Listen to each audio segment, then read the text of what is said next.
Sint Benedictus house by Poot architectuur in Mortsel, Belgium.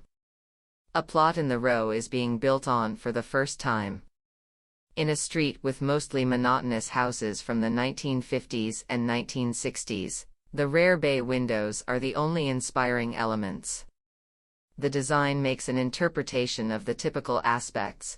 The neutral red brick is used in vertical tile bond, and the bay window is executed as a round shape. Around the central oval staircase, the plan is organized. The living space is spread over 2 levels for different moments in the day: homework, reading, playing. A double-height kitchen on the street side gives a large dimension to the house and provides a connection between the different living spaces. In contrast, the sleeping quarters and an extra study emphasize seclusion and silence.